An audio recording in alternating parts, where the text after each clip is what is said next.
this is lesson 5.5b, part 3. We're doing an additional example. It's one from your textbook just to show you that these problems can take a variety of forms, that they essentially have all the same strategies. So a farmer, so example 4 here, page 302, number 16. A farmer has $3,000 to spend on fencing for 2 adjoining rectangular pastures, both with the same dimensions. A local contracting company can build the fence for $5 a meter. What is the largest total area that the farmer can have fenced for this price? So basically what we're looking at is, first we need to start with our sketch. We have 2 adjoining rectangular pastures. So what that basically means is 2 areas that are connected together and they're rectangular. Adjoining means they're connected to each other, like this. And here's what we know.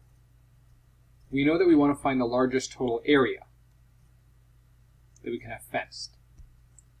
We know that this would be our length over here, this would be our length over here, this would be our width over here, this would be our width over here. But what's different this time is, don't forget, we also have a width over here. So we have the width, length, and length, and we don't have much more information, but in reality we actually do. So we have $5 per meter. The farmer has $3,000.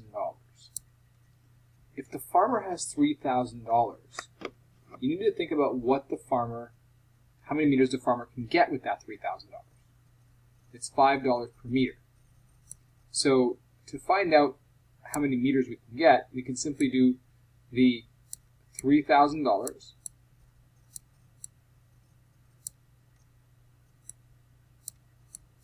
divided by $5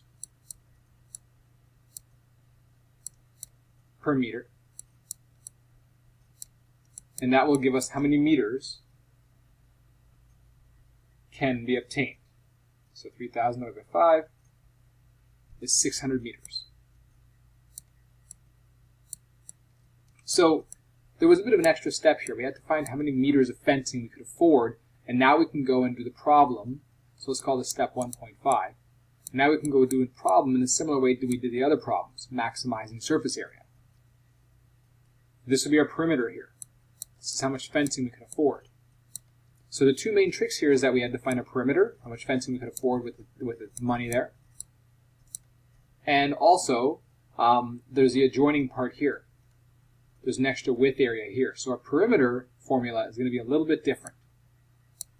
So our perimeter formula is going to be 3 W's, W plus W plus W, plus 2 lengths is equal to 600.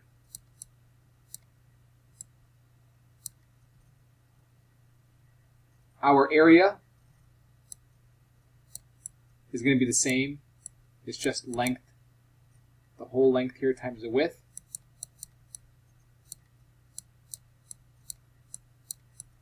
Let's label these equations as 1 and 2.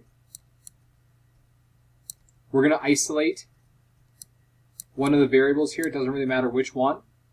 I'll isolate L. Looks pretty straightforward to do.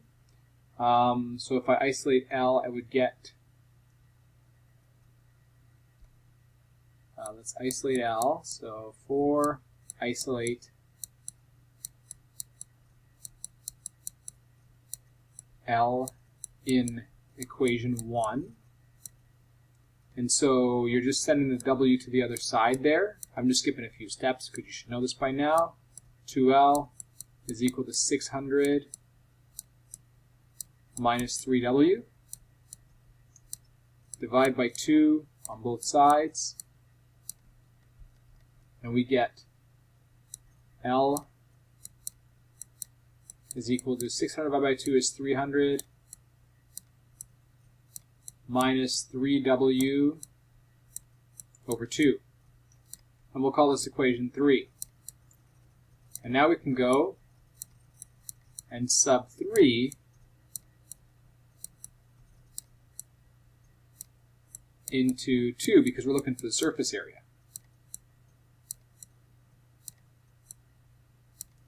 And so we get area is equal to 300. We're replacing this L here into this L over here.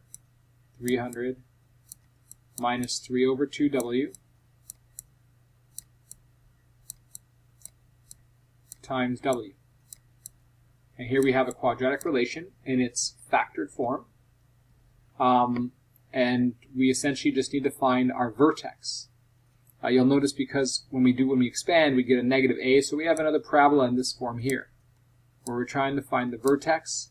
We know the vertex lies between the zeros, so we want to find the axis of symmetry, basically the midpoint between the zeros. Finding that midpoint, that x value will allow us to find the y value, which is our maximum surface area. Let's just make sure I didn't make any mistakes while copying. It looks good so far. So our zeros, that's step 6, the zeros. We know from this one that if w is equal to 0, the whole equation is 0. So w is equal to 0, that's 1, 0. This one here, we need to find out when it's equal to 0, so 300 minus 3w over 2 is equal to 0. And I'm just solving for w here, so negative 3w over 2 is equal to negative 300. So negative 3w. This 2 is dividing at the bottom here, so the opposite of division is multiplying, is equal to negative 600. Then I divide by negative 3 to isolate for w, to solve for w. And I get w is equal to 200. So my w will be equal to 200. So what that means is that my width, that would give me a maximum surface area, is 200 meters. So over here is 200 meters.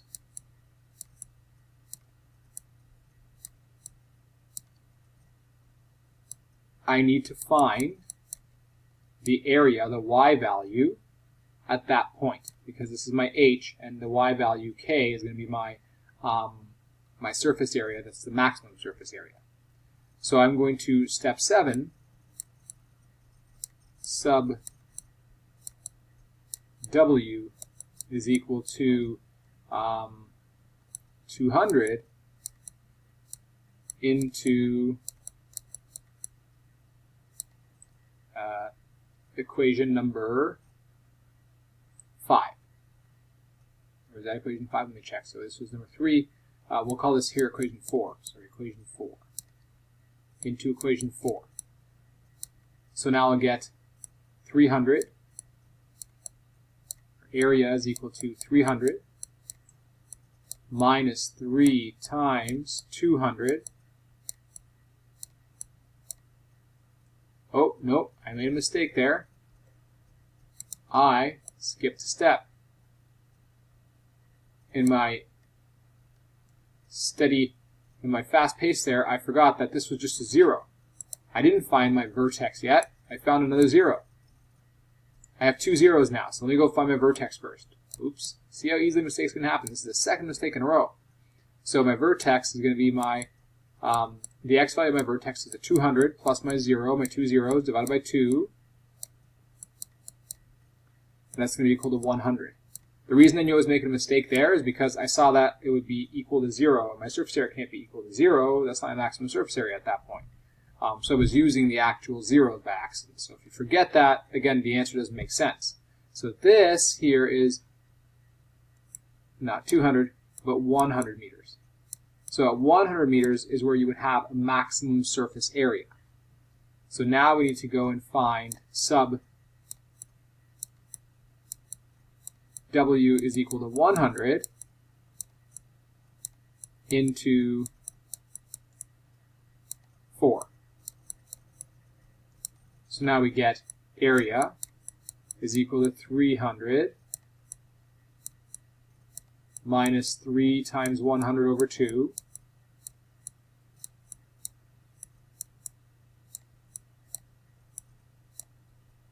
times 100. We get 300 minus 300 over 2 minus 150 times 100, and we get 150 times 100.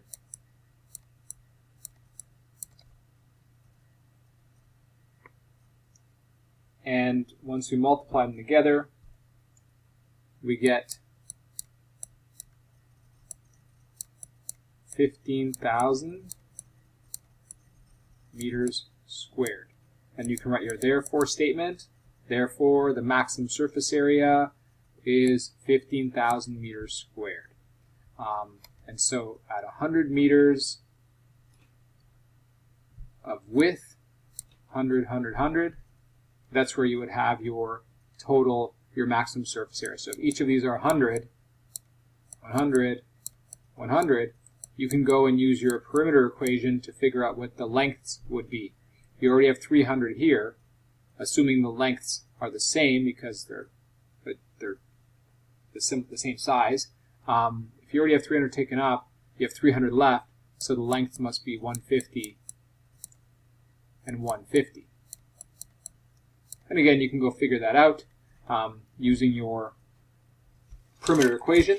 Before I move on, though, I want to go check if this is the right answer. So this is section 5.6, and a lot of you are still not doing this. It's a simple skill. Just grab a bookmark, find section 5.6 in your at the back of the textbook, and take a look to see if your answer is correct. Or I posted the solutions page, the solutions manual, on the Google Classroom, so you can go take a look at that solutions manual and see if you're on the right track with that as well. A lot of you are not looking at the solution manual, and you're also not looking at the back of the textbook to make sure you have the right answer. So I look at number 16, and my answer is correct, 15,000 meters squared as a maximum surface area. So get into the habit of checking those answers. Don't just move on when you think you're done. You got to make sure you're right, and if the answer is incorrect, go back and read the question and retry it again. And rather than just say, okay, I have to ask my teacher I got the wrong answer, problem solve. Try something different. Try to see if you can multiply something different in a different way. Did you look at it from a different perspective? If I have to solve every problem for you when you get it wrong, you're never going to learn yourself. I want you to get into that habit. I went through it. People learn that way. That's how we do it. Problem solving independently, you'll get a lot better with it. So hopefully that helped. Please make sure you solve a variety of problems from your textbook, also the ones I posted online.